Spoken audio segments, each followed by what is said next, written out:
ربنا وأدخلهم جنات عدن التي وعدتهم ومن صلح من آبائهم وأزواجهم وذرياتهم. Assalamualaikum warahmatullahi wabarakatuh. Innal hamdalillah nahmaduhu wa nasta'inuhu wa nastaghfiruh wa na'udzu billahi min shururi anfusina wa sayyiati a'malina. May yahdihillahu fala mudilla lahu wa may yudlil fala hadiya lahu. Asyhadu an la ilaha illallah wahdahu la syarika lahu wa asyhadu anna Muhammadan 'abduhu wa rasuluhu la nabiyya ba'dahu. يا أيها الذين آمنوا اتقوا الله حق تقاته ولا تموتن إلا وأنتم مسلمون. يا أيها الناس اتقوا ربكم الذي خلقكم من نفس واحدة وخلق منها زوجها وبث منهما رجالا كثيرا ونساء واتقوا الله الذي تساءلون به والأرحام إن الله كان عليكم رقيبا. يا أيها الذين آمنوا اتقوا الله وقولوا قولا سديدا يصلح لكم أعمالكم ويغفر لكم ذنوبكم ومن يطيع الله ورسوله فقد فاز فوزا عظيما. فإن أصدق الحديث كتاب الله وخير الهدي هدي محمد صلى الله عليه وسلم وشر الأمور محدثاتها وكل محدثة بدعة وكل بدعة ضلالة وكل ضلالة في النار. أما بعد. Para umat sekalian rahimani wa rahimakumullah. Sebagai maklum di benak kita bahwasanya hidup kita ini sebagaimana ada permulaan maka akan ada akhiran. Dan akhiran dari kehidupan dunia ini adalah permulaan menuju keabadian. Diawali dari alam barzakh, kemudian alam akhirat atau hari kebangkitan, sampai setiap dari insan ditempatkan di tempat yang layak sesuai dengan keputusan Allah serta sesuai dengan niat dan amal mereka masing-masing selama di dunia. Maka persiapan menuju rihlah terbesar dan terpanjang harus kita lakukan sedari kini tanpa mengenal usia, karena kematian hanya mengenal takdir dan keputusan Allah, tidak mengenal usia.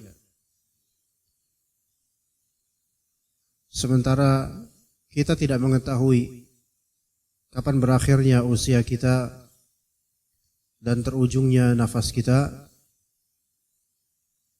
sehingga dengan tidak ketahuannya kapan kita mati, maka justru semestinya kita lebih bersiap dan tidak menunda-nunda persiapan itu agar tidak menyesal di kemudian hari. Sebelum seseorang dibangkitkan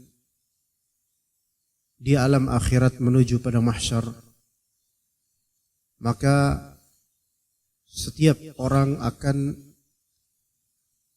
memiliki pengalaman ruh di alam barzakh atau alam kubur, baik itu nikmat atau itu azab. Jika itu nikmat, maka itu dari Allah. Jika itu azab, maka siapa yang bisa dijadikan tujuan sesalan melainkan diri kita sendiri. Dan kajian ini insyaallah di kitab Ada Apa Setelah Mati kita akan membahas hal-hal yang dapat menyelamatkan seseorang dari azab kubur. Hal-hal yang dapat menyelamatkan seseorang dari azab kubur. Akan saya sebutkan insyaallah poin-poinnya terlebih dahulu. Ada 5 poin disebutkan di kitab ini. Setelah itu akan kita bahas dalil untuk setiap poin serta penjelasannya insyaallah. Kita memohon kepada Allah Azza wa Jalla agar Allah Ta'ala menjadikan kehidupan kita di dunia ini kehidupan yang dirahmati, diberkahi, diberi maaf, petunjuk, hidayah, dan arahan agar tidak menyimpang dari sirat al-mustaqim dan jalan kebenaran, dan diakhiri dengan khatimah yang baik dan tidak diakhiri dengan khatimah yang buruk, agar dimudahkan di alam barzakh dan juga di alam akhirat. Poin pertama akan saya sebutkan poin-poin dulu, yaitu pertama mati syahid di medan pertempuran. Mati syahid di medan pertempuran itu pertama. Poin pertama, mati syahid di medan pertempuran itu menjadi penyelamat dari azab kubur dengan izin Allah. Kedua, ribat. Yang kedua adalah ribat. R-I-B-A-T-H, ribat. Atau dalam bahasa Arabnya ra, ba, alif dan ta. Ribat. Nanti akan saya jelaskan. Yang ketiga, meninggal karena sakit di perutnya. Meninggal karena sakit di perutnya. Meninggal karena sakit perut. Ya, meninggal karena ada penyakit di perutnya. Dan keempat, membaca surat Al-Mulk. Membaca surat Al-Mulk.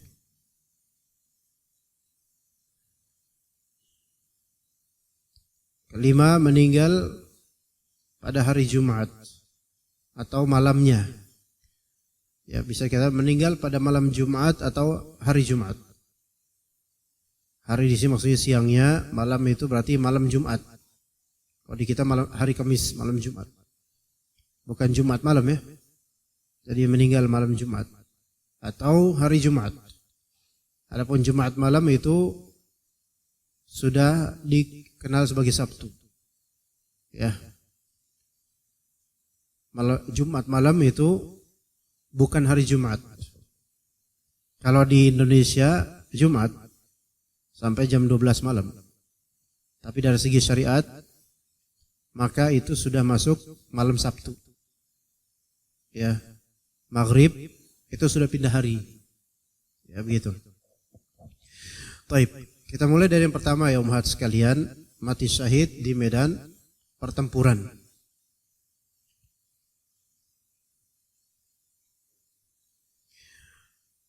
Ini ma'ruf ya, mati syahid di medan pertempuran ya ma'ruf sekali, tapi saya akan sebutkan beberapa macam syahid.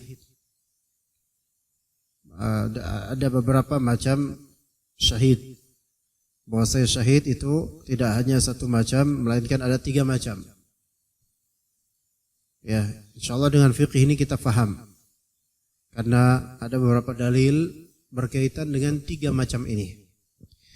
Syahid atau syuhada. Syahid ada 3 macam. Yang pertama, syahid dunia dan akhirat. Syahid dunia dan akhirat. Yang kedua, syahid dunia saja. Syahid dunia. Ya. Syahid dunia. Yang kedua. Yang ketiga, syahid akhirat. Syahid akhirat. Kesemuanya syahid. Labelnya syahid. Namun klasifikasinya beda. Jadi ada yang pertama apa? Syahid dunia akhirat. Yang kedua syahid dunia saja. Yang ketiga syahid akhirat. Taib. Seperti apa syahid ini? Yang pertama syahid dunia dan akhirat.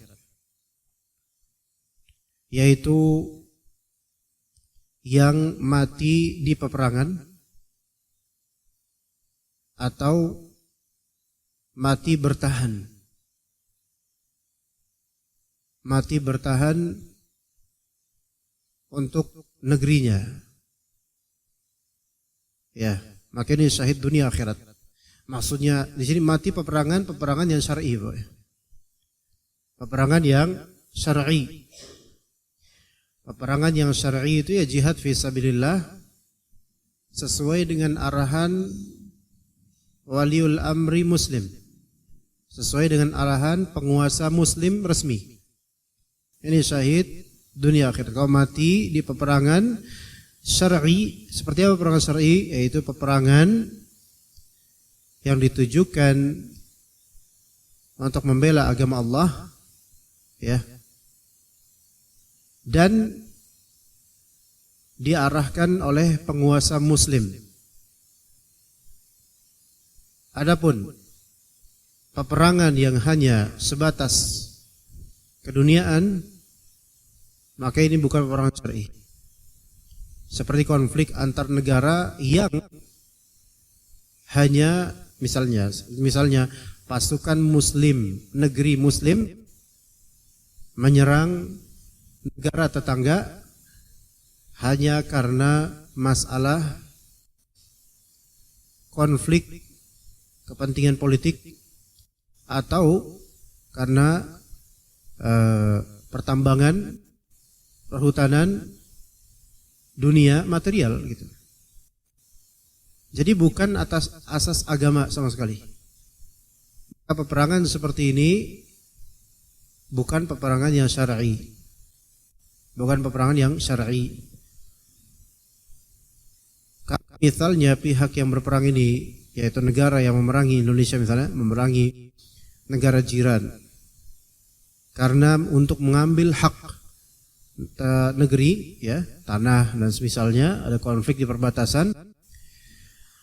Tentara yang diperintahkan oleh penguasa Indonesia atau penguasa tentara, ya, yaitu dari arahan dari Mabes TNI misalnya, maka wajib untuk ikut serta dalam berperang. Namun ini bukan dalam peperangan yang memang untuk i'la kalimatillah, meninggikan kalimat Allah, bukan. Namun tetap wajib sebagai ketaatan kepada penguasa muslim. Sebagai ketaatan kepada penguasa muslim. Ya. Namun apakah ini suatu jihad fisabilillah? Maka enggak. Ini adalah suatu apa? Yaitu peperangan keduniaan. Ya. Apakah kalau dia mati, apakah dia masuk kategori ini? Wallahu alam, tidak masuk kategori ini karena bukan peperangan yang di atas dasar menegakkan kalimat Allah. Kata Nabi SAW, man qatala litakuna kalimatullahi hiyal ulya fahuwa fi sabilillah. Barang siapa yang berperang dengan tujuan agar kalimat Allah itu yang tertinggi, maka dia disebut di jalan Allah. Berarti selain dari itu, yang kata sahabat bertanya kepada Nabi SAW, ya Rasulullah, bagaimana seseorang itu karena berperang karena hamiyah, karena emosi, karena kemarahan, karena keduniaan dan semisalnya, maka itu tidak termasuk fi sabilillah. Tetapi ketika penguasa muslim memerintahkan tentara agar berperang, maka wajib untuk mengikutinya sebagai ketaatan kepada Allah, Rasulnya, dan juga ketaatan kepada waliul amri. Namun derajatnya kalau dia mati, tentara ini mati, tidak sederajat dengan mujahid fi sabilillah. Ya begitu. Sampai sini bisa dipahami nggak, Bu? Atau terlalu berat? Paham ya, Bu? Jadi yang disebut peperangan syar'i fi sabilillah itu syaratnya dengan tujuan menegakkan la ilaha illallah, kalimat Allah, menegakkan Islam. Adapun kalau peperangan hanya karena pencaplokan tanah, terus pengen diambil lagi, maka ini peperangan keduniaan. Paham Ibu ya? Ini bukan disebut fi sabilillah. Gimana? Bisa dipahami Bu di sini? Ya. Nah, jadi tadi syahid dunia akhirat adalah orang yang terbunuh di peperangan syar'i, gitu ya. Baik. Atau terbunuh dalam rangka difa' anil autan, yaitu membela, atau membela di sini artinya bertahan di negaranya. Ya, seperti di Palestina. Ya, maka insyaallah saudara-saudara kita rahimahumullah yang wafat disebabkan agresi Israel, agresi negara Zionis, maka semoga Allah Ta'ala catat mereka sebagai syahid dunia dan akhirat. Dan Allah Ta'ala harumkan nama mereka, jasad mereka, ruh mereka. Dan Allah Ta'ala maafkan semua kesalahan mereka. Dan Allah Subhanahu Wa Ta'ala semoga mudahkan mereka menuju surga Allah Azza wa Jalla. Allahumma amin. Dan juga semua kaum muslimin rakyat Palestina dan siapapun yang berkontribusi dalam membantu, baik dengan sokongan dana, materi ataupun doa, semoga Allah Subhanahu wa taala menjadikan kaum muslimin memiliki izzah, kekuatan untuk membela Islam dan kaum muslimin dan menyerang orang-orang kufar yang menyerang kaum muslimin. Ya. Jadi kalau misalnya seseorang dia sudah bertempat di tempat yang sah, itu tempatnya, kemudian diperangi seperti di Palestina itu, dan mempertahankan tanah airnya bukan karena hanya membela tanah air, melainkan karena memang dia memiliki hak di tempat itu. Dan juga ini dalam urusan bukan hanya masalah teritori, melainkan ideologi antara Islam dan kekufuran. Maka insya Allah kalau dia terbunuh dalam membela, dalam bertahan, maka insya Allah Allah Ta'ala ganjari sebagai syahid dunia dan akhirat. Ya begitu. Ya. Maka ini syahidud dunia wal akhirah. Syahid dunia dan akhirat. Ini yang dimaksud, yang akan Allah Subhanahu wa taala selamatkan dari azab kubur. Ya. Inilah yang disebut syahadat secara hakiki. Yaitu syahadat sini kesyahidan yang hakiki. Ya. Ini yang pertama. Jadi syahid fisabilillah ini, syahid yang pertama ini yaitu dalam rangka perang syar'i atau bertahan di negeri yang merupakan haknya dan diserang oleh orang-orang kafir. Ya begitu, ya. Taib, kemudian yang kedua. Yang kedua syahid apa, Bu? Syahid dunia saja. Ya. Syahid dunia. Adapun syahid dunia itu adalah orang yang terbunuh di peperangan syar'i. Ya. Sama seperti tadi, terbunuh di peperangan syar'i.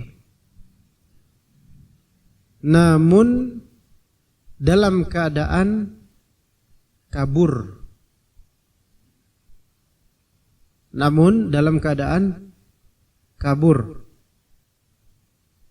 Atau riya dan sum'ah. Saya ulangin ya. Syahid dunia saja adalah orang yang terbunuh di peperangannya syar'i, namun terbunuhnya dalam keadaan apa? Kabur. Atau terbunuh dalam keadaan bukan kabur, melainkan apa? Riya atau sum'ah. Gitu. Nah, kabur dari peperangan ini termasuk di antara dosa terbesar. Al-firar bin az-zahaf di riwayat cara termasuk dosa paling besar. Kabur dari peperangan ada dua macam. Kabur yang merupakan dosa besar, itu yang pertama. Dan yang kedua, kabur karena siasat atau strategi. Nah, dua hal yang berbeda, Bu. Yang pertama, kabur karena takut. Ya. Murni takut. Ya. Makanya seperti dosa besar. Dan kalau dia udah kabur karena ketakutan, ditombak kemudian atau ditembak, mati, dan orang kan akan menganggap dia, oh syahid nih karena mati di medan perang. Tapi Allah tahu, gitu loh, bahwasanya orang ini mati dalam keadaan ketakutan kabur. Ya gitu, ya. Maka dia dianggap syahid di dunia karena orang-orang melihatnya begitu, namun di akhirat nggak dapat Nobel syahid. Atau terbunuh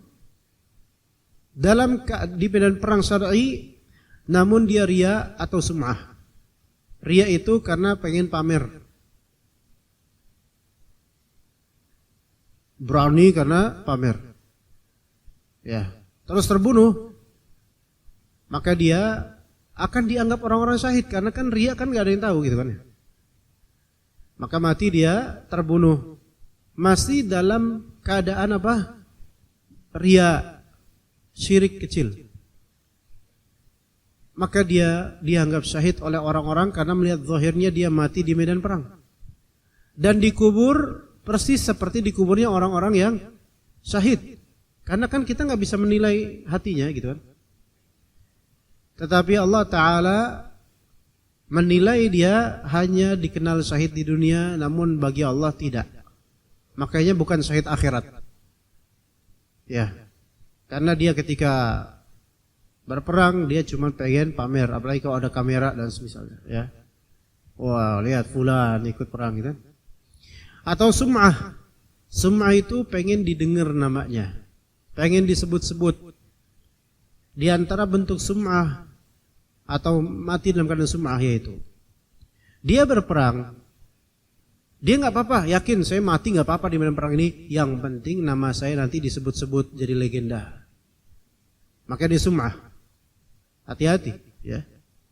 Kita itu juga bisa, na'udzubillah min dzalik, bukan hanya dalam masalah medan perang ya. Dalam masalah wakaf, sedekah, berbuat baik. Kalau niatnya supaya nama kita itu tersiar di telinga dan lisan tetangga, teman ngaji, orang-orang, maka ini sum'ah.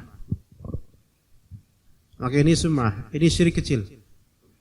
Nah, orang yang ada tekad seperti itu, dia silakan sok saya dibunuh nggak apa-apa.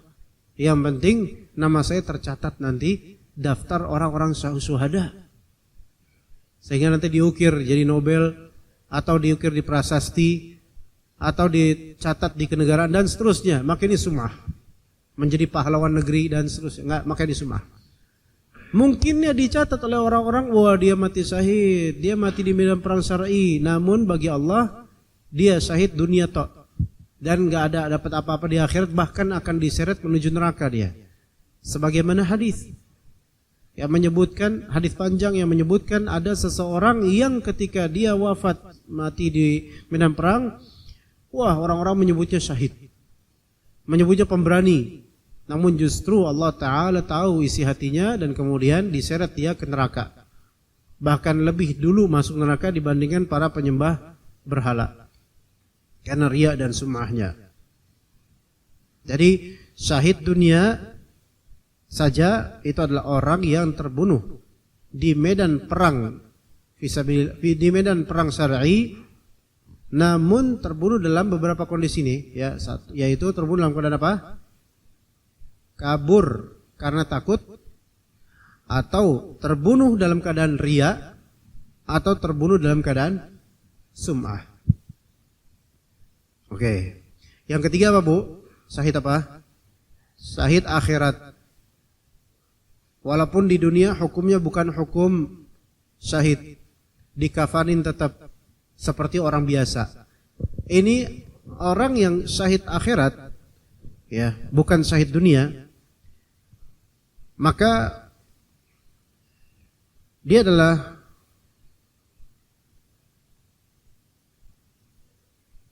orang yang mendapatkan martabat syuhada di akhirat,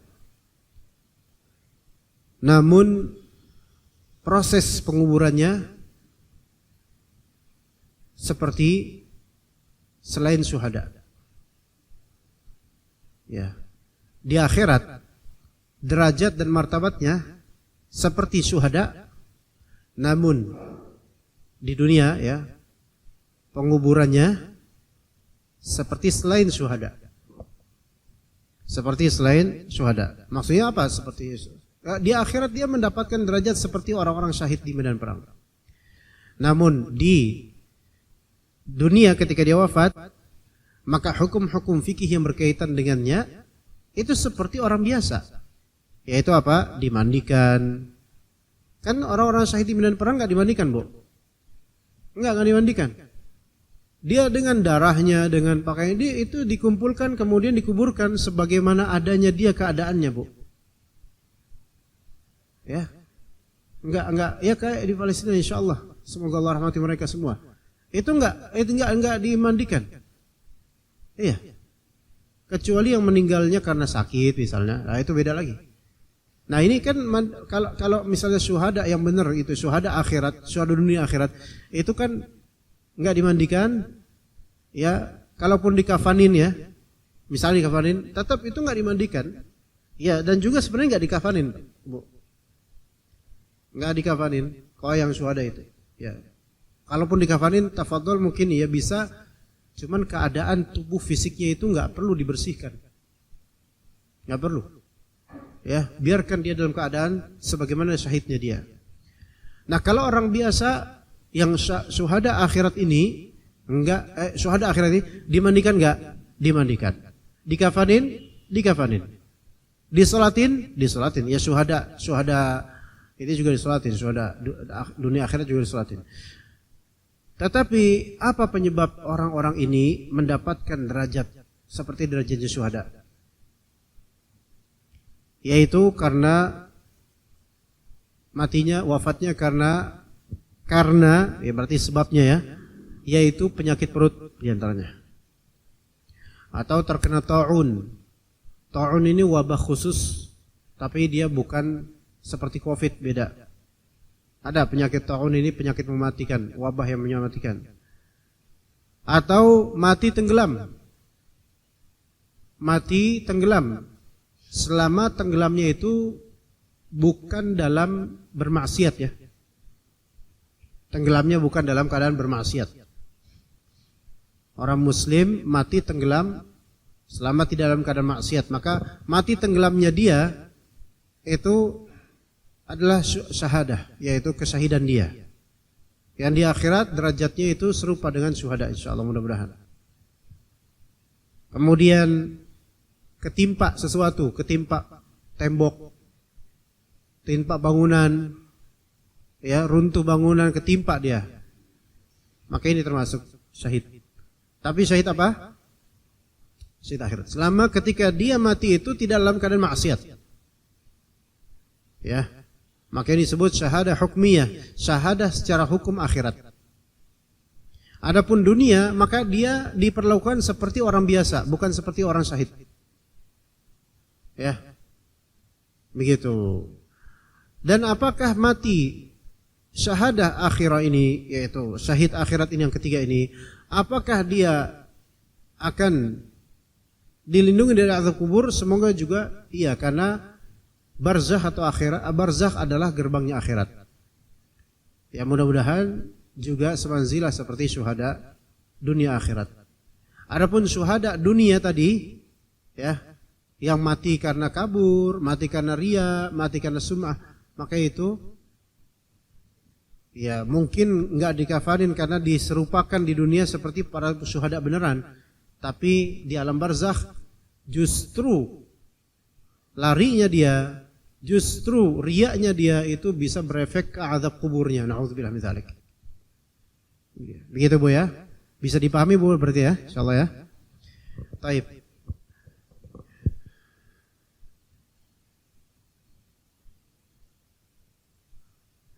Nah, di sini ada hadis dari Al-Miqdam bin Ma'di Harib. Beliau berkata, Rasulullah SAW bersabda, "Lisyahidi indallahi sittu khisal." Lisyahidi indallahi sittu khisal. Orang yang mati syahid memiliki 6 kelebihan di sisi Allah Ta'ala. Yughfar lahu fi awwali daf'atin. Yang pertama, ini ada 6 kelebihan untuk orang yang mati syahid. 6 kelebihan. Apa yang pertama? Dosanya diampuni saat tetesan darah yang pertama. Tetesan darah yang pertama dosa diampuni. Ya. Itu yang pertama. Untuk orang yang mati syahid di medan perang. Ya. Tetesan darah yang pertama itu mulai dari situ. Tetesan darah karena apa? Karena kesayat oleh pedang lawan atau semisalnya. Netes darahnya itu sudah mulai diampuni dosanya. Wa yara maq'adahu minal jannah. Di alam barzakh ia melihat tempatnya di dalam surga. Maksudnya, ia melihat maq'adahu minal jannah, yaitu tempat surgawinya. Dia melihat walaupun belum masuk surga karena masih di alam barzakh. Dia belum full masuk surga, tetapi dia melihat kesudahannya kelak. Karena syahidnya dia, syahid dunia akhirat. Kemudian wa yujaru min adzabil qabr. Yang ketiga, diselamatkan dari azab kubur. Orang yang mati syahid dunia akhirat yang pertama tadi ya, itu nomor 3 bonusnya diselamatkan dari azab kubur. Ya, nanti juga ada hadis yang menunjukkan itu insyaallah. Diselamatkan dari azab kubur. Yang keempat, wa ya'manu minal faza'il akbar. Diselamatkan dari ketakutan yang dahsyat, yaitu tiupan sangkakala yang pertama atau tiupan sangkakala oleh malaikat. Itu kan ketika terjadi tiupan sangkakala, manusia pada kebingungan. Dan tiupan sangkakala kedua, kebangkitan, banyak manusia bingung, tapi orang-orang syuhada itu mereka diselamatkan dari faza' akbar, yaitu ketakutan.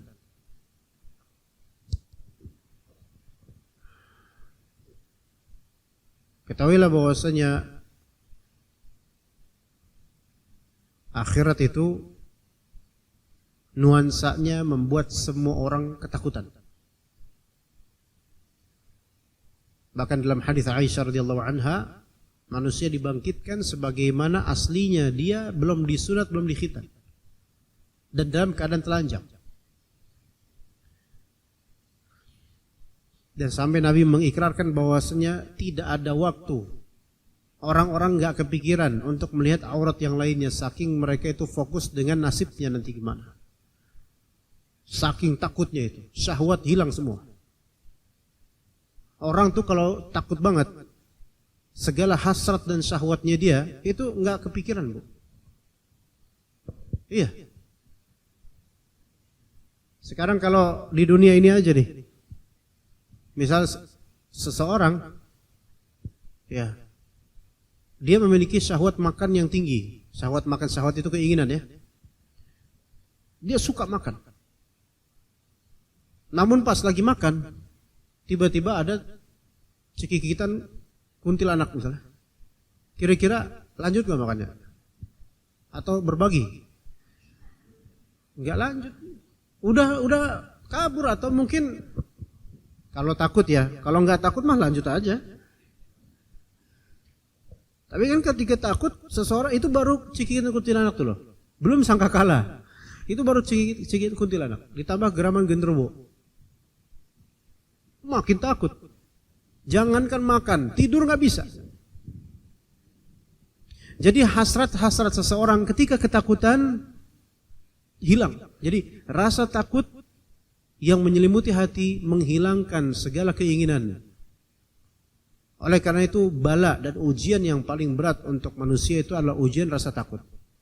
Kata Allah Azza wa Jalla, "Walanabluwannakum bisyai'in minal khawfi wal ju' wa naqsin minal amwali wal anfusi wath thamarat." Dan kami pasti akan menguji kalian dengan sedikit di dunia ini dari rasa ujian al-khawf, rasa takut. Yang paling pertama disebutkan oleh Allah di surat Al-Baqarah. Wal ju' rasa lapar. Wa naqs rasa kurang dari harta, kurang orang, kurang tumbuhan atau buahan. Rasa takut yang Allah Ta'ala sebutkan awal di sini menunjukkan bahwasanya tidak ada ujian yang lebih berat daripada ujian yang sudah menyerupi hati. Ketika ujian sudah sampai di hati, maka rasa takut dan kekhawatiran itu terwujud. Orang ketika takut, ya lapar aja udah gak kepikiran. Ya. Bagi sebagian orang mendingan lapar deh daripada ketakutan. Karena kalau udah takut, seluruh tubuh itu udah nggak bisa lagi nggak berfungsi normal. Takut merinding misalnya. Kalau merinding pasti pikiran-pikiran liar tuh yang ada. Nggak mikir makan. Kalau di bioskop nonton film horor misalnya, aku takut sampai teriak. Ada popcorn, sempet gak makan popcorn? Lupa makan popcorn, lupa. Ini bukan karena pengalaman saya ya. Saya nggak kayak gitu. Iya. Nah, ngapain nonton film horor? Iya. Kadang ngeliat parkiran minimarket aja udah horor, ya kan? Karena ada hantu-hantunya, ya.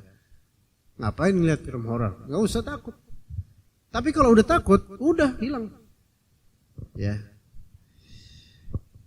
Jadi orang yang mati syahid, benar mati syahid di dunia wal akhirah, itu diamankan dari rasa takut yang mengerikan di akhirat nanti.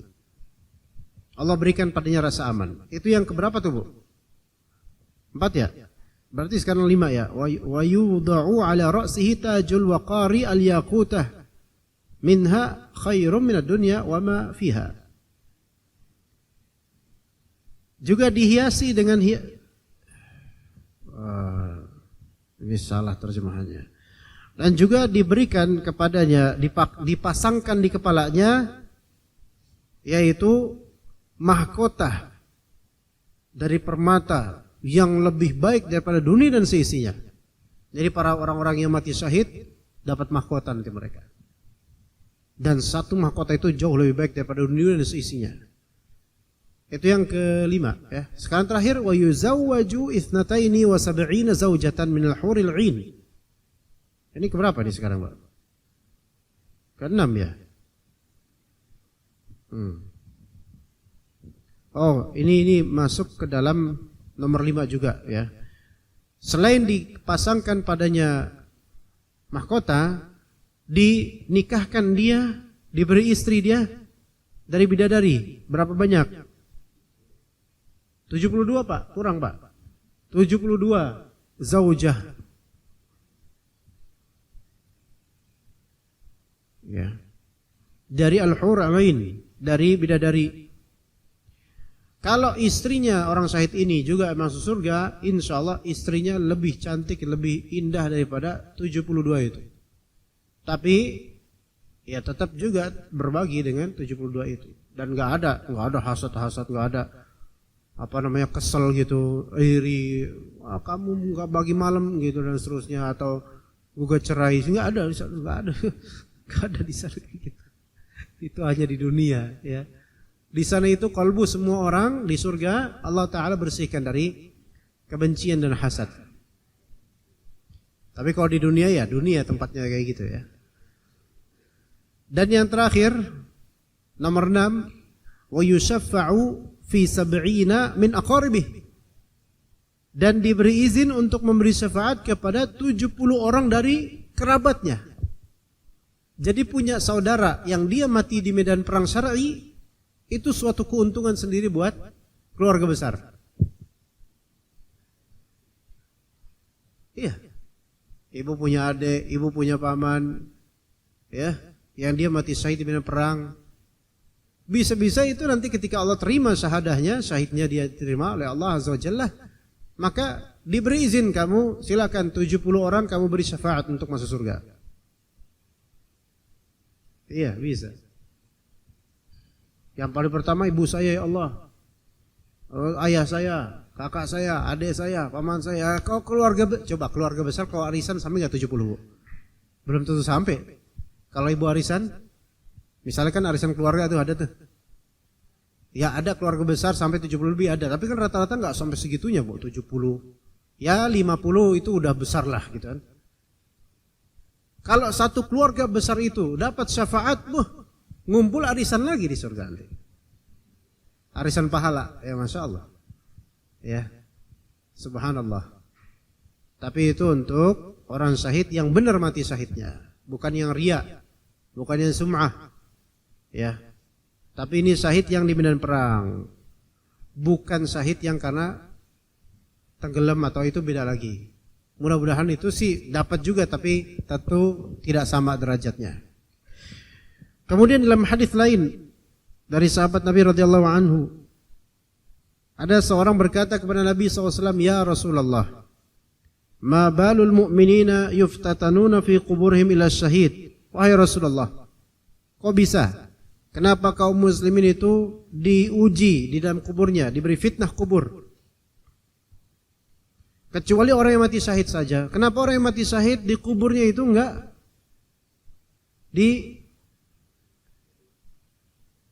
beri fitnah kubur? Bedakan Bu, ini ada namanya fitnah kubur, ada namanya azab kubur, beda. Ya. Beda ya, bedain ya. Fitnah kubur sama azab kubur, beda. Fitnah kubur itu pertanyaan dalam kuburan. Siapa Tuhanmu?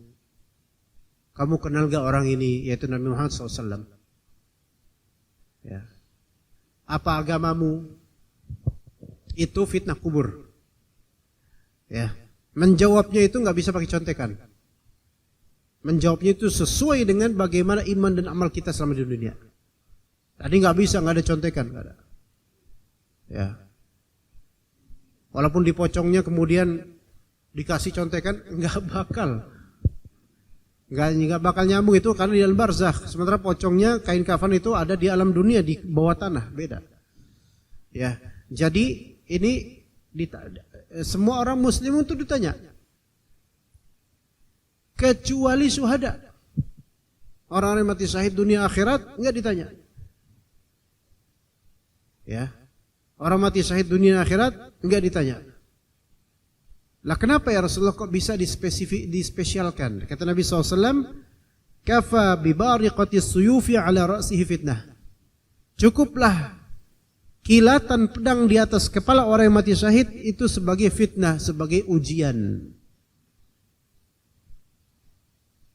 Ya, sebagai ujian. Kilatan pedang ketika medan perang itu tuh membuat hati itu gentar, Masya Allah, ngeri banget. Jangankan kilatan pedang, kita naik motor, ada motor lain pengen nyerempet aja, kita udah ngeri banget nih, kayak mau mati nih kayak. Itu baru motor nggak ada kilatannya sama sekali, paling klaksonnya doang.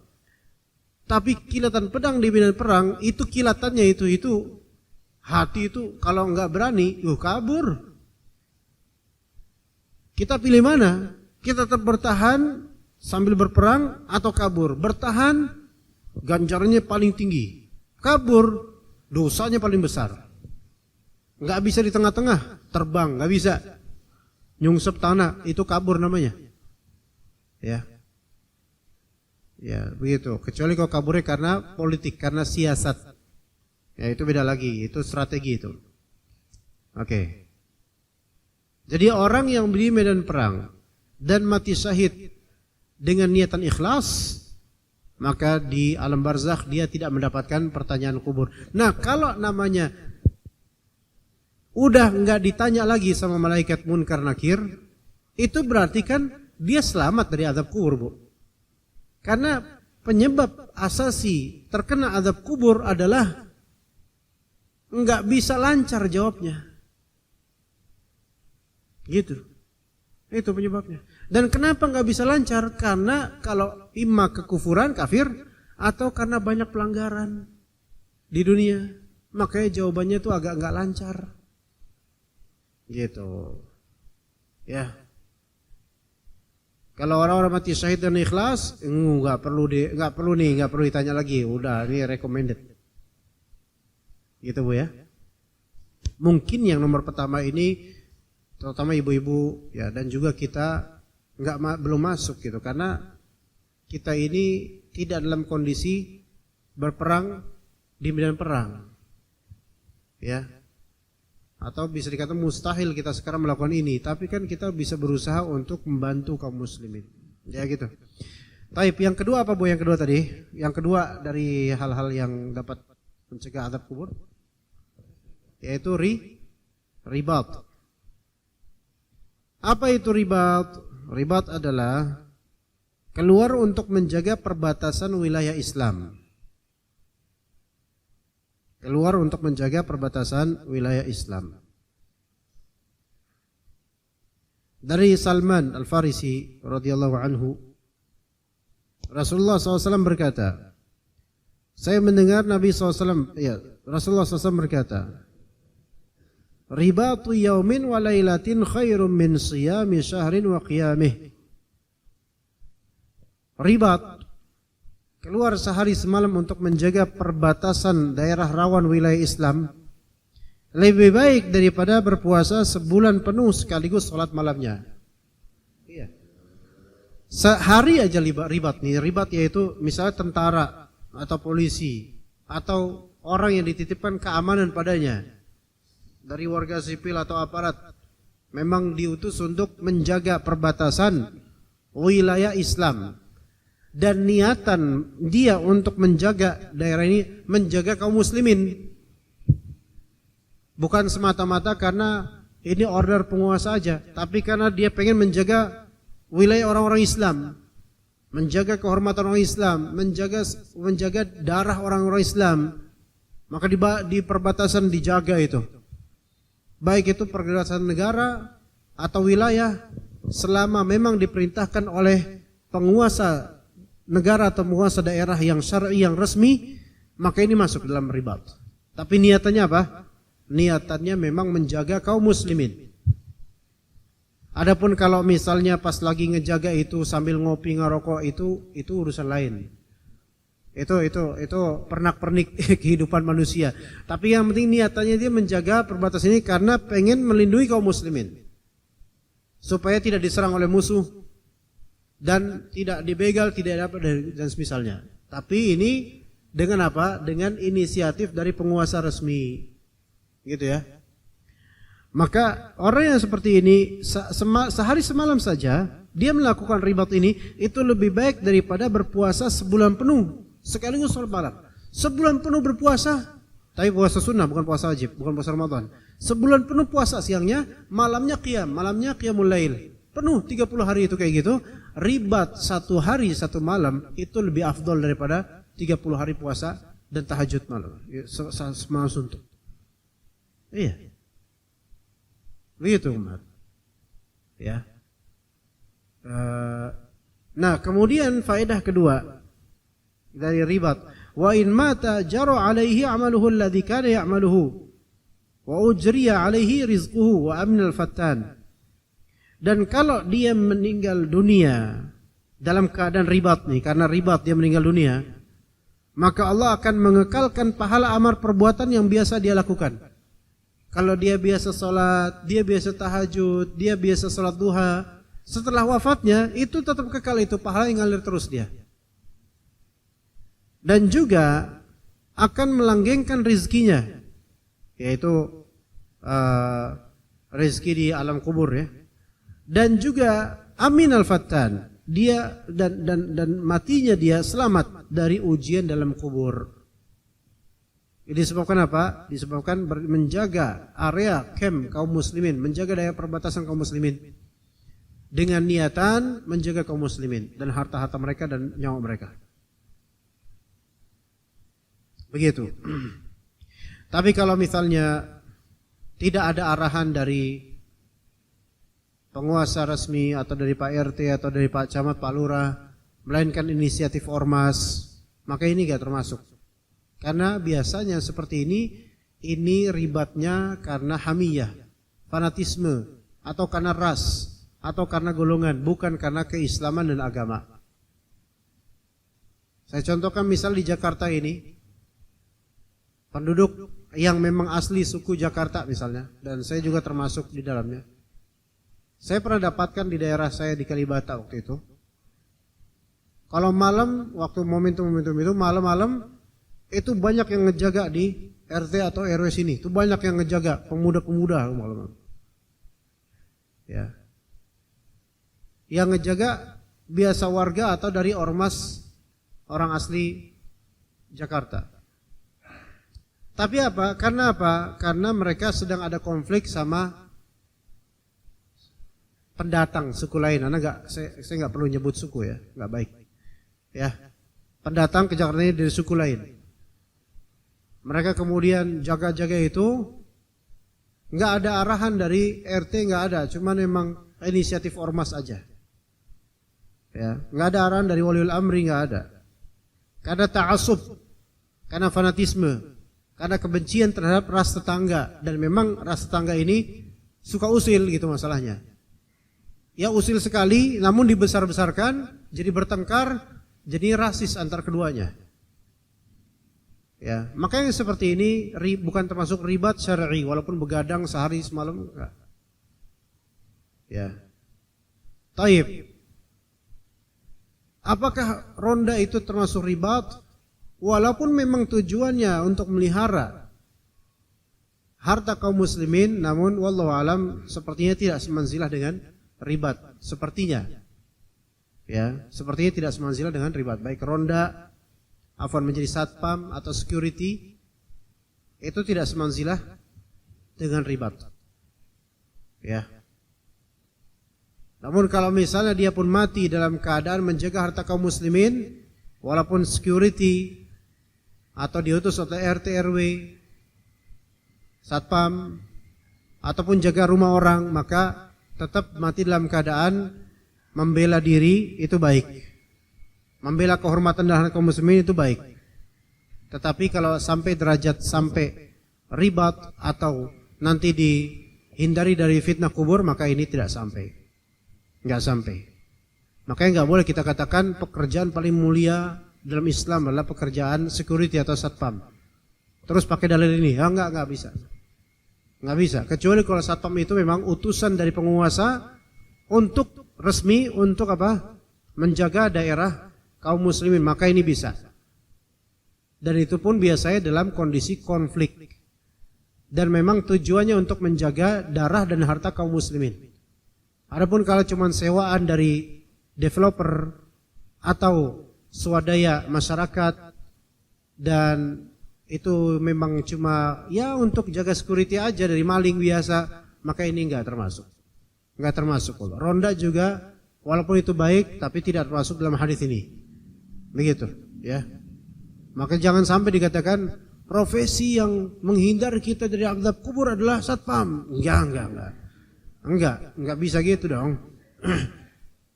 Ustadz kalah dong nanti, jangan. Ya. Tapi jadi satpam ada sisi mulianya, yaitu apa? Yaitu menjaga kaum muslimin, betul, menjaga harta, bukan kaum muslimin aja bahkan. Siapapun yang dalam komplek itu atau daerah itu, ya bagus. Penghasilannya juga berkah insyaallah. Tapi enggak bisa dikiaskan dengan ribat fisabilillah. Oke? Kemudian kata Nabi SAW, kullu mayyitin yukhtamu ala amalihi illa alladhi mata murabitan fi sabilillah fa innahu yunma lahu amaluhu ila yaumil qiyamah wa yu'manu min fitnatil qabr.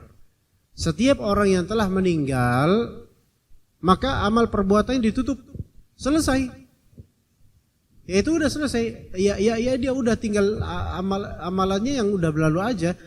Setelah wafatnya maka enggak ada amal lagi kan, tapi kecuali orang yang meninggal dalam ribat fisabilillah, menjaga kaum muslimin di jalan Allah.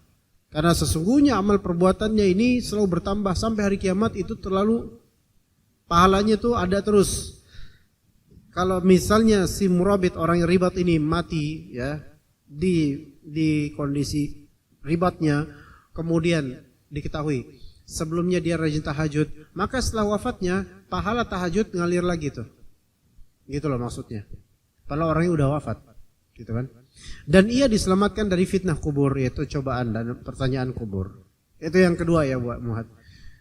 Kita ulang dari yang pertama apa? Yang pertama tadi syahid, mati syahid. Ya, syahid dunia dan akhirat, gitu kan? Yang hujan. Ini hujan apa AC ini? AC apa? AC ya. Yang kedua apa tadi yang kedua? Ribat. Yaitu menjaga perbatasan atau camp kaum muslimin dengan niatan menjaga harta dan darah kaum muslimin. Yang ketiga, meninggal karena sakit perut. Ya. Meninggal karena sakit perut, apapun macam sakit perut, karena dalam hadis itu enggak disebutkan spesifik. Ya.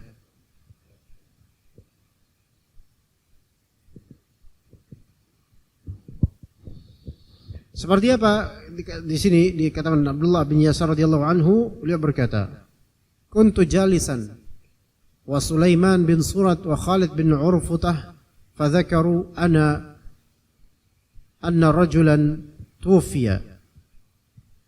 Saya sedang duduk-duduk bersama Sulaiman bin Surat dan Khalid bin Urfutah. Mereka para sahabat menceritakan bahwa ada seorang sahabat pria ya, meninggal akibat sakit perut, mata bibatnih, meninggal karena ada masalah di perutnya. Fa idza huma yastahiyani an yakuna syuhada'a janazatihi. Maka kedua temannya ini, yaitu Sulaiman dan Khalid, ingin sekali menjadi saksi atas jenazah orang tersebut.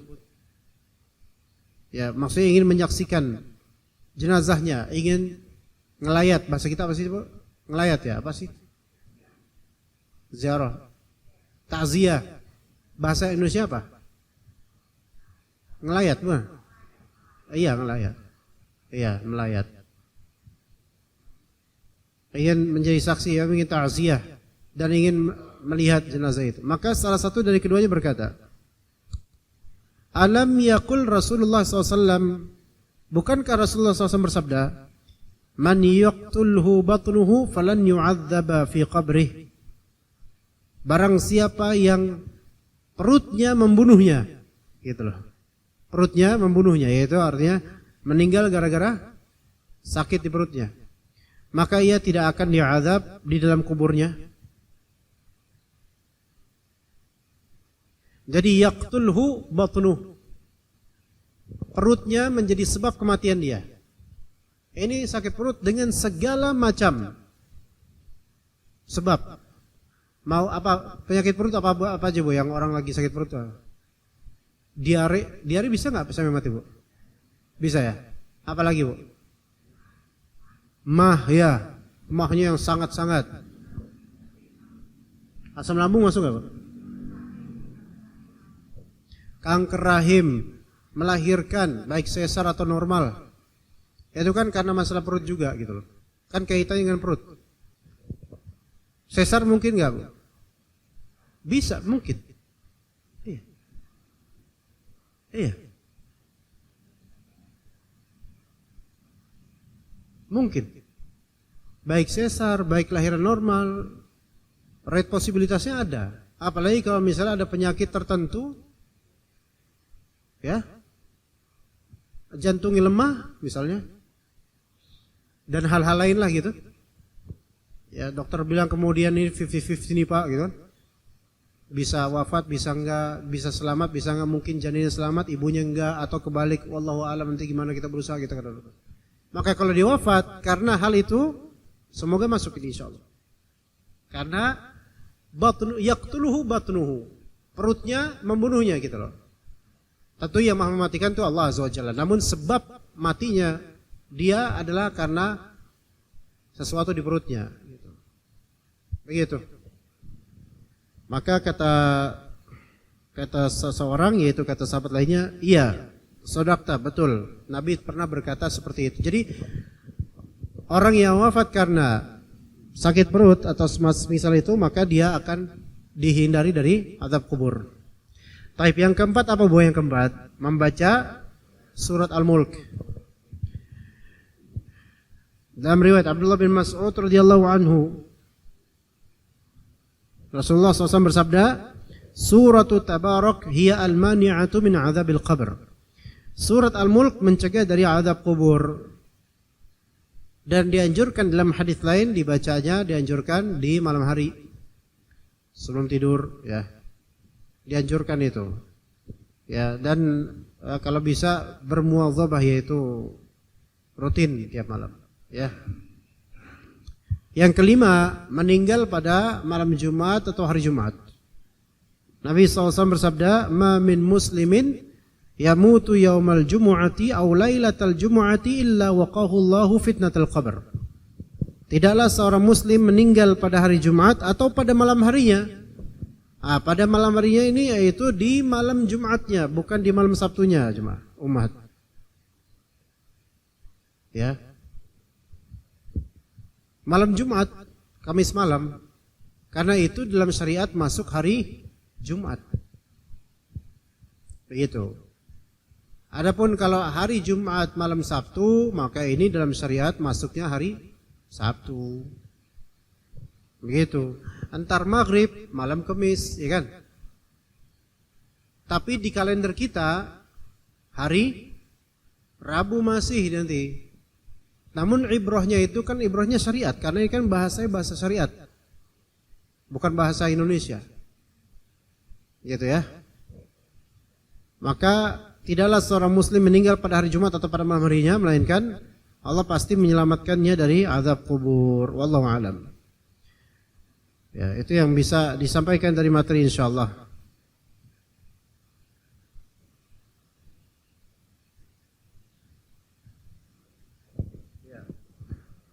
Silakan. Ada pertanyaan enggak ibu-ibu? Silakan jika ada pertanyaan, fadhali. Dipersilahkan. Silakan.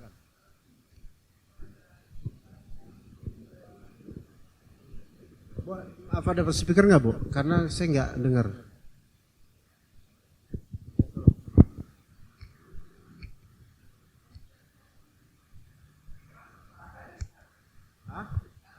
Oh ya. Tentara Indonesia, TNI Indonesia dikirim ke ya. Oh, syahid. Ah, udah selesai pertanyaannya.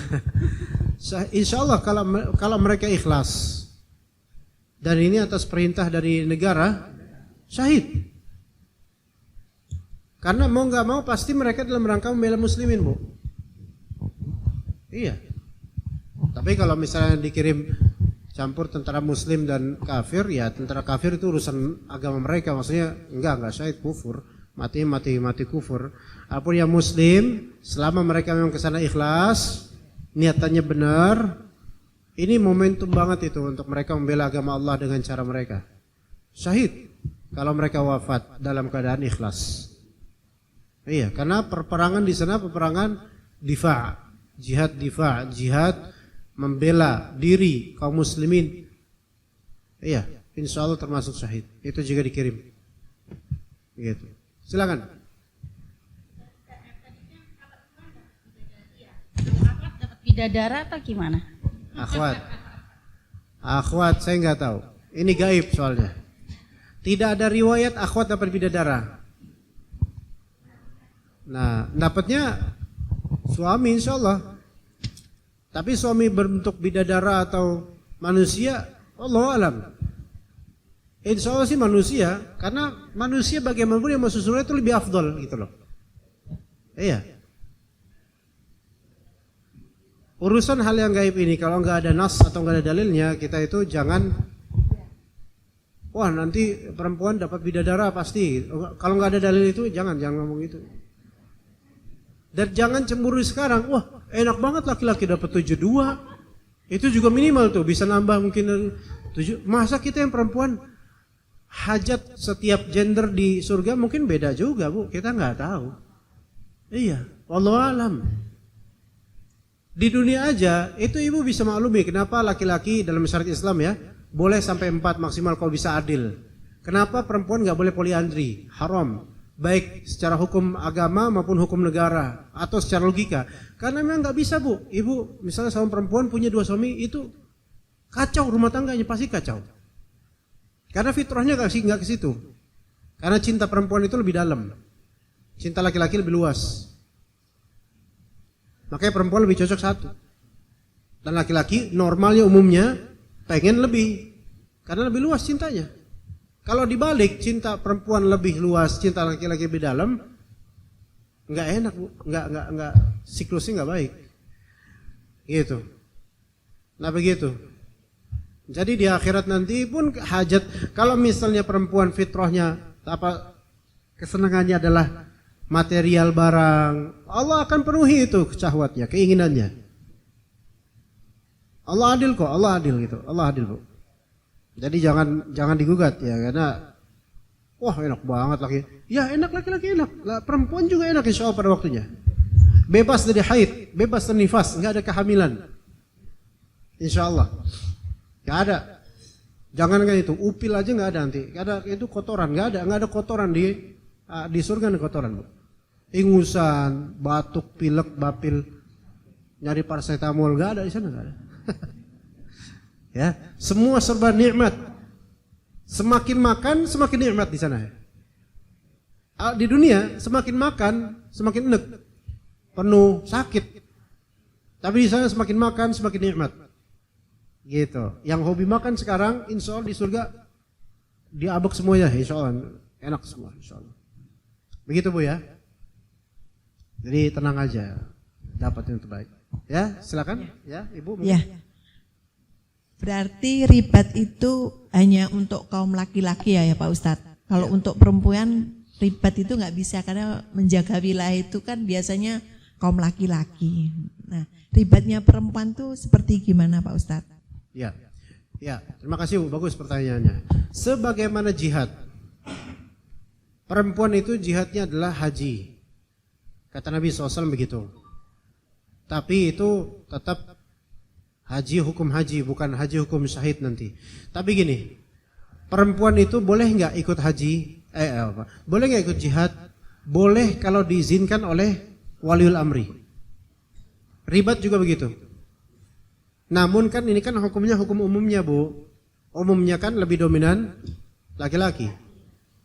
Rasulullah SAW juga pernah kok membolehkan seorang sahabat perempuan, saya lupa namanya, ya, yang mana sahabat perempuan ini, Allah saya lupa namanya, di Sahih Bukhari.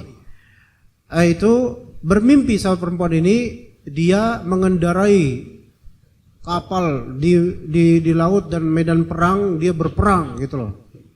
Dan dia kecebur dan mati gitu. Pikirnya gitu, mati syahid. Akhirnya perempuan ini mendaftarkan diri, minta sama Rasulullah, ya Rasulullah, saya pengen berperang, ikut berperang. Rasulullah izinkan dia ternyata. Mungkin karena punya karakter yang bagus berperang perempuan ini.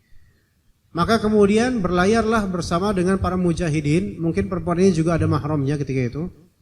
Maka qadarullah ketika mau ke land, pulau tempat mau berperangnya itu, kudanya jatuh di laut dan dia di atas kuda jatuh ke laut dan qadarullah mati di situ. Jadi nggak sampai di peperangan. Tapi ini dianggap sebagai syahid juga karena dia sudah melakukan hal menuju syahid.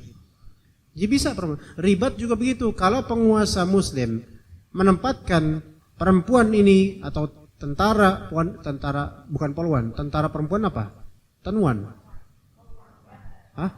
Bukan polisi wanita itu. Tentara perempuan apa? Hah?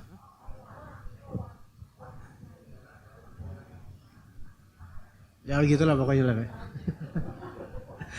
Iya, ditaruh di situ untuk menjaga perbatasan, baik untuk masak-masak atau untuk lainnya. Itu masuk. Karena ini resmi, memang diutus untuk itu. Gitu. Termasuk chefnya juga, Bu. Kan tentara-tentara ini masak, kan ada pemasaknya, ada yang masakin, ada yang memprovide makanan. Dan di antaranya kan perempuan yang melakukan itu. Kalau ternyata kena juga ketebas, misalnya ketika ada musuh menyerang, mati ketebas, maka masuk dalam ini. Insya Allah masuk juga. Tapi kan dominannya kan yang ngurusin kayak gini laki-laki. Gitu. Jadi insya Allah ada bagian kalau perempuan memang dia kerjanya di sini, ya, dan memang penguasa yang menyuruh dia begini, maka bismillah itu juga masuk insya Allah. Iya begitu Bu.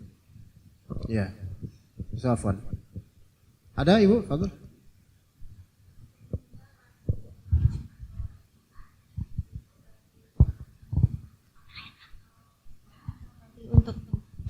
Ya, meninggal di hari Jumat. Udah selesai.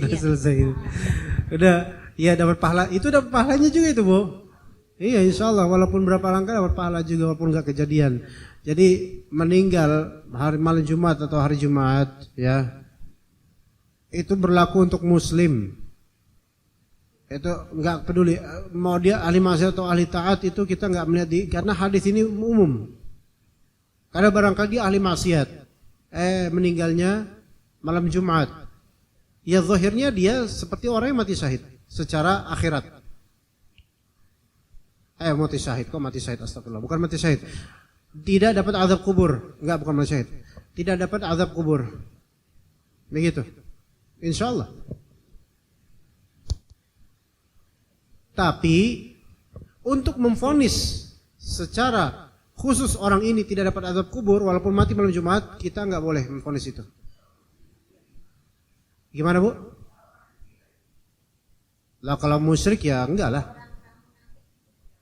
Munafiknya apa dulu, Bu? Oh itu enggak, itu. Itu susah itu. Itu susah. Kalaupun dia mati pas Jumatan dia matinya, itu susah. Apalagi orang pada Jumatan dia mati sendiri di tempat lain. Itu lebih susah lagi itu. Walaupun misal dia orang soleh, Bu ya, dia orang soleh, mati hari Jumat, wafat hari Jumat, kita hanya menggunakan kaidah umum saja, dan kita berharap semoga Allah jadikan dia terhindar dari azab kubur gitu. Tapi untuk ini orang nih nggak bakal dapat, nggak boleh. Paham nggak Bu bedanya, Bu? Kita menggunakan kaidah umum global boleh, mendoakan semoga terhindar dari azab kubur karena ada indikasinya boleh. Tapi ketika kita menstatementkan bahwa ini dia tidak akan dapat azab kubur, nggak boleh. Kenapa? Karena indikasi dia mati hari Jumat atau malam Jumat itu tidak cukup untuk membuat kita mengetahui hal yang gaib tentang dia. Karena boleh jadi dia punya amalan buruk yang membuat dia terhalangi dari keutamaan ini. Misalnya sholat bolong-bolong, ya enggak, Bu? Misalnya dia berbuat syirik tiba diam-diam, kita nggak tahu. Misalnya dia suka mencuri, kita nggak tahu. Ya, gitu. Jadi kita hanya boleh menghukumi global dan mendoakan yang terbaik aja. Tapi memvonis untuk gaibnya dia di alam barzakh itu kita nggak boleh. Serahkan ke Allah, berharap aja yang terbaik buat dia. Itu Ahlus Sunnah wal Jamaah kayak gitu, Bu. Ya sama kayak pelaku kejahatan juga gitu. Mati dalam keadaan su'ul khatimah misalnya, untuk kuburnya ya udah kita tawakuf, nggak boleh kita dia lagi diazab nih sekarang. Dapat dari mana? Tahu dari mana? Coba kita gali gosong beneran. Tetap nggak boleh walaupun gosong. Nggak boleh kita memvonis dia lagi diazab. Kenapa? Karena azab kubur itu gaib. Gitu loh. Bukti kegaibannya adalah kata Nabi SAW, orang yang diazab di kubur didengar oleh seluruh makhluk kecuali jin dan manusia. Azabnya, enggak, teriakannya. Lah kita nggak bakal dengar, Bu. Adapun kalau ada kuburan kita lewat malam-malam tiba-tiba ada tolong, itu kuntilanak, itu setan. Itu bukan dia, bukan. Itu hanya supaya kita itu jadi khurafat kita, supaya kepikiran dia lagi diazab, supaya terjadi fitnah. Enggak boleh kita memvonis orang di dalam kubur lagi diazab, itu gaib, kecuali kalau Rasulullah SAW dikasih wahyu sama Allah. Kalau itu beda lah, kita ada wahyu dari mana? Wahyu Budianto. Gitu, Bu ya? Gitu. Oke? Ada lagi atau cukup? Cukup ya? Ya, semoga kajian kita bermanfaat dan semoga Allah Subhanahu wa taala jadikan kita sebagai orang-orang beriman dan amal saleh dan mudahkan kita untuk istiqamah sampai akhir hayat. Dan semoga Allah Subhanahu wa taala mudahkan kita di alam barzakh dan akhirat, dan jadikan kita selamat dari azab kubur. Kalaupun kita mendapatkan ujian kubur, semoga Allah taala mudahkan kita melampauinya dengan sehat dan baik. Sallallahu ala nabiyyina Muhammad wa ala alihi wa sahbihi ajma'in. Subhanakallahumma bihamdika asyhadu an la ilaha illa anta astaghfiruka wa atubu ilaik. Assalamualaikum warahmatullahi wabarakatuh.